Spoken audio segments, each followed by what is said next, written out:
Hi, my name is Jacob Pushy, and I'm going to be discussing with you today a project titled Instant Ice.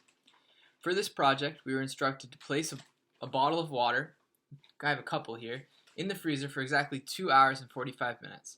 Pour out the water and place an ice cube in the cup that we placed the water in, and observe what happens. We were also instructed to put an ice cube on a plate and pour said water onto the ice cube, observe what happens, and also to take a bottle of water and slap it and observe what happens there.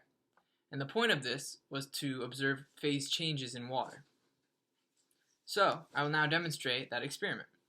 I have my water bottle here that I've frozen for 2.5 hours, and as you can see, it's still liquid. I've been very gentle with it, so now that I'm going to hit it, you can notice now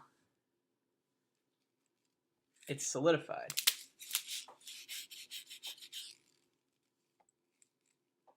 And here I have water that I've also frozen.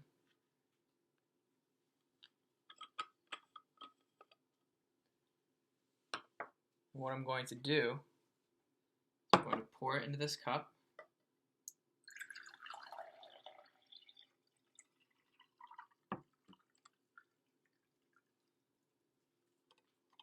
Now I'm going to take this ice cube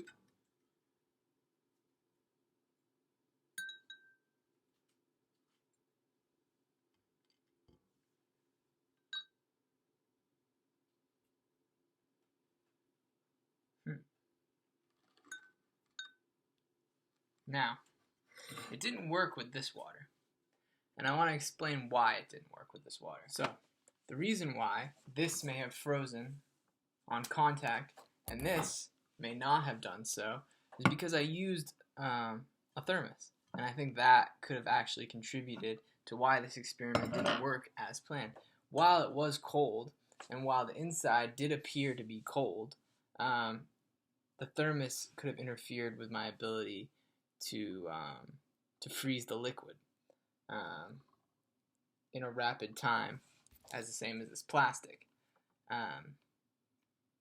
So that could have had an interfering factor. Also, I used purified water and non-purified water on purpose because I wanted to see if this had any difference in the experiment as well, because purified water has a different chemical makeup than non-purified water, and I didn't know if maybe that would have an effect on the content's ability to spread faster or slower by way of freezing.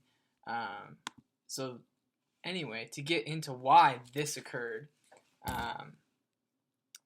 the energy generated from a firm hit on the side of the bottle forces the supercooled water molecules from a crystal in a process called nucleation. So that is that a nucleus ice crystal is all you need to start a chain reaction of crystallization through the entire bottle. By shaking, jostling, or hitting it, we're starting that chain reaction from one single crystallization to the rest of the bottle. As we hit it, the crystallization spreads, and the stream of the water gets crystallized and changes into the phase based on that chain reaction.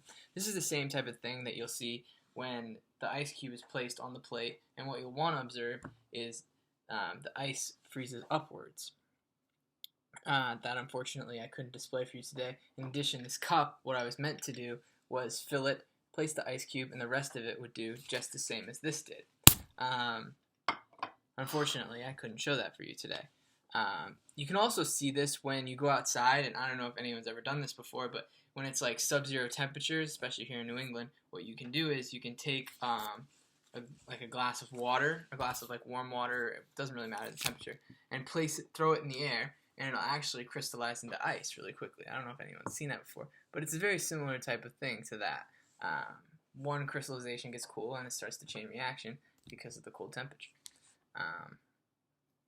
So that is the end of my presentation for you here today. Hope you learned a lot. Thanks.